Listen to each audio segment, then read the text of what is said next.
A medium-scale recycling plant in northern India invested 3 crore rupees into a brand new facility. They had raw material contracts signed, they hired 25 workers. The machinery was fully installed and ready to run. 3 weeks into their trial operations, regulators ordered an immediate halt. Electricity to the building was cut. The plant sat entirely idle for 52 days, bleeding over 50 lakh rupees in unrecoverable operational losses. This financial disaster happened for one specific reason. The operators tried to run the machines without securing environmental authorization from the State Pollution Control Board, or SPCB. Across the country, regulators are aggressively tightening enforcement ahead of April 1, 2026, when the new solid waste management rules officially come into force. Success in the Indian waste sector now requires navigating a complex regulatory minefield. Simple legal oversights lead directly to bankruptcy.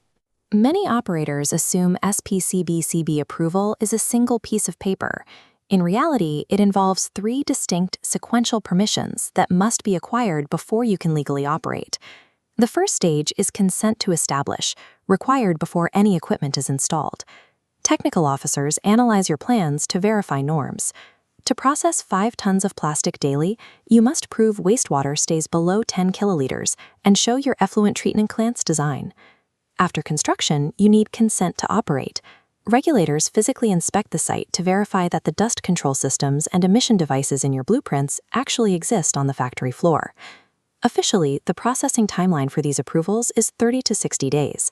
On the ground, technical scrutiny, documentation clarifications, and inspection scheduling push the reality closer to 90 or 120 days.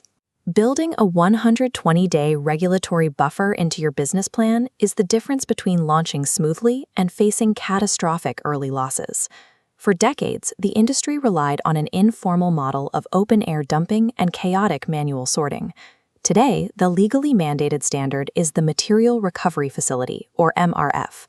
This is a highly organized, enclosed operation. Inside, human-in-the-loop sorting remains essential. Workers separate materials into specific categories, up to 32 distinct fractions in some models, ensuring chemical compatibility for recycling. The segregated waste then moves to industrial balers and shredders, heavily compressing high volumes of material into safe, easily transportable rectangular blocks. This contained workflow provides the physical proof required for approval. SPCB officers need to see this specific infrastructure before they sign your consent to operate. Perfectly sorted waste is legally useless if you cannot prove where it came from and where it's going. You need an auditable data trail. Municipalities are already closing the data gaps at the source. In Bengaluru, the local administrative body tracks domestic waste segregation using QR code tags that link the collected trash directly to a household's electric meter. Once collected, organizations log this data into digital platforms like Recycle. These networks provide a transparent ledger, routing thousands of metric tons of waste from bulk generators directly to registered recyclers. At the macro level, AI ecosystems like Thingsboard manage city waste flows, monitoring the network and automatically generating exact compliance data required by regulators. Maintaining an uninterrupted, verified flow of data serves as your ultimate insurance policy against sudden regulatory audits. When proper legal licensing, physical machinery, and continuous data tracking align, the operation stops being a liability and starts generating massive, measurable outputs. Look at organic waste.